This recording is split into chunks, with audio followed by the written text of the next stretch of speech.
kuna yaala deegaanka ama xaafada suuqa xoolaha. wax badan aad ay soo weydiiseen suuqa xoolaha dhul iiba nooga keen. waliba dhul waxaan maanta idin korkeyn doonaa laamigana aad ugu dhow oo aan laamiga ka fogeyn, qiimihiisana uu aad u jaban yahay. waxaa moodaa magaalada gees ilaa gees dhulku inuu qiimihiisa isbedelay, aad qaali u yahay, oo dhul deegaana oo lacag yar si lagu helo way yara adagta. dhulku mar hadduu deegaan yahay, xaafadana degan yahay, lacag yar ma lagu helo inta badan. waxaa kale oo baraarujin naga ah, dadku isku mid ma aha, isku tabar ma ahan. qof walba horta wuxuu jecel yahay xaafadihii dadka ay ku barbaareen, eriyada ay ku koreen ay jecel yihiin amaba rabaan inay guryo ka helaan. waxaa laga yaabaa xaafadahaas iyo eriyadaas ay ku barbaareen waa qaali dabcan, oo lacagtooda aad u badan ma awoodi karaan. marka ma ahan inaa isku xirtid oo aad macnaha dhahdid inaa xaafadii aa ku koray guri ka hela ma ahane meel kaleeto marib haddaada tabar ahaan aada awoodi. waxaa heli kartaa magaalada dhinac walbo ama gees walbo guri munaasab ku ahoo kuu qalmo, danna qiimihiisa uu macquul yahay oo normal ah.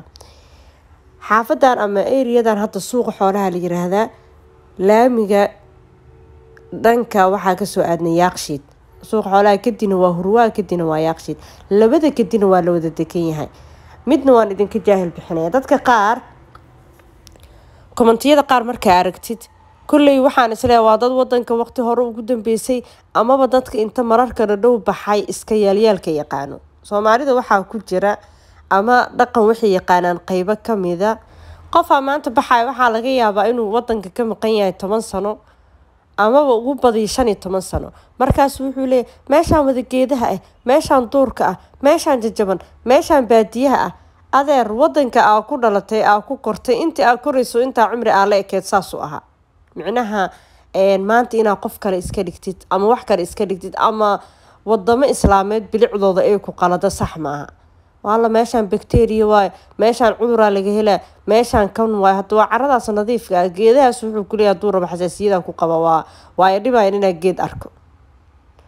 marka waxyaabaha qaar waa wax aada looga fiican yahay, aan ku fiicnayne dhaqankaaga.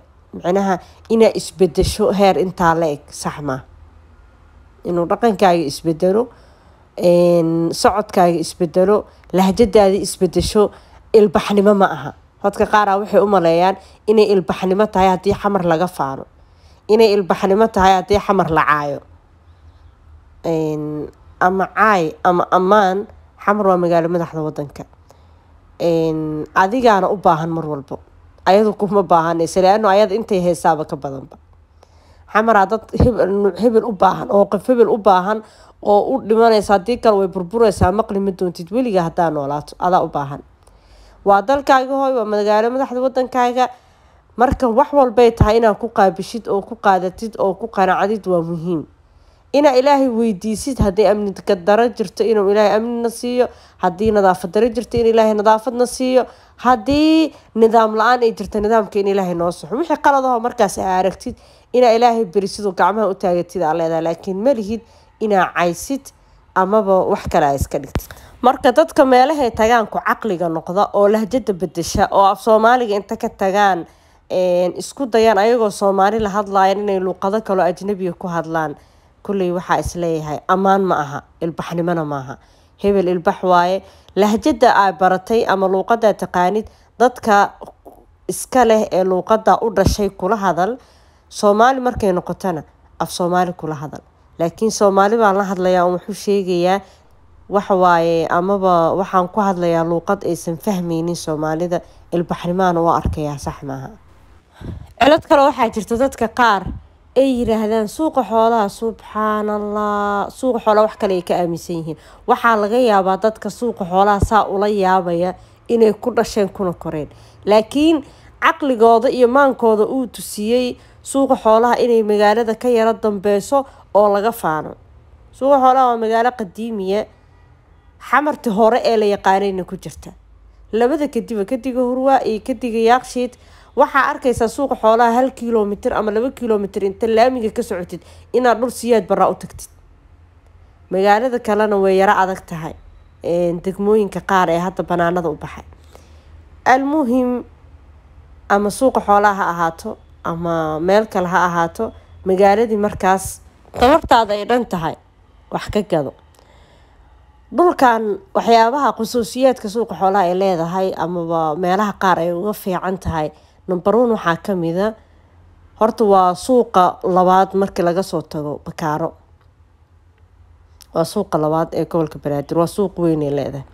qudaar haddaa u baahan tahay, caano haddaa u baahan tahay, wax walba u baahan tahay, suuq qiimo jaban aa uga heli kartid, suuq weyn ahaa ku yaala. waxay kaloo khusuusiyaad hoo leedahay cimilo ahaan, waa caradeedu inta badan waa nadiif oo caradeedu caro wasaqaysan ma ahan. waxay kaloo leedahay magaalada meel kastoo aa ka tagtid, haddaa Xamarweyne tagtid, haddaa Ceelasha tagtid, haddaa Kiskontarool Balcad Afkooya tagtid, meel kasto number 4 haddaa joogto, meel kastoo magaalada aa ka tagtid, gaari BL oo suuqa xoolaha toosaa heli. micnaha ma ku jirto, waxaa laga yaabaa magaalada xaafado badan oo ka caansan, ka casrisan, ka magaaleysan inaysan lahayn waxyaabaha qaaska ah ee xaafadan ay leedahay, oo ah BL-ka uu number 1 ka yahay.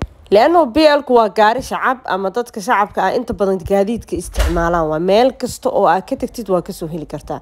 derbigan marka hadda wareegsan waxaa ku jira 2 boos, waa derbigaas wareegsan oo aa ujeedaan inuu koob ciyaalka ku ciyaaraan inay tahay, waa dhul siman, derbiga ku wareegsan, 2 boos aa ku jirto. labada boos cabirkooda mid walba waa 20 lagu dhufto 15. jidkaanay haystaan geed yuhuudka ayagu ka horbaxaya maadaama aan meesha la deganayn, geed yuhuud baa iska degaya. marka labada boos sharcigooda waa rasiidiisa warloog dowladda dhexe Maxamed Siyaad Bare ah. wadadaas nadiifka ah ay haystaan, laamiga tagayso, laamiga xitaa inta waa ka arki kartaa, waa kaasa meeshaas gaadiidka socdaan waa laamigi. si fiican haddaa muuqaal ku fiirsaan kawaarida laamiga marayso toosaa ugu jeedaan. boosaskan laamiga aad ay ugu dhow yihiin, waana dhul sharcigooda uu yahay rasiidiisa warloog dowladda dhexe Maxamed Siyaad Bare ah. qiimaha maanta ay marayaanna halkii boos waa $37,000. halkii boos waa $37,000, waxay noqonayaan $74,000. bal ka waran maanta waxaa laga yaabaa inaa hal boos iska dhaafe nus boos inaa ka bixisid $200,000. meeshaan waxaa ku heli kartaa 2 boos oo wadada 30 ka haystaan, gadaalna 20 u haystaan, waxaa ku helaysaa $74,000. hal boos 2 qofood way kala qaadan karaan oo waa loo qaybin karaa, waana dhul maasha Allah meesha uu ku yaala kadiga yaaqshiidu ku yaala, waana sharcigiisa rasiidiisa warloog dowladda dhexe ee Siyaad Bare ah. suuqi adeeg wax walba oo u baahan tahay waa meel aad ka heli kartid.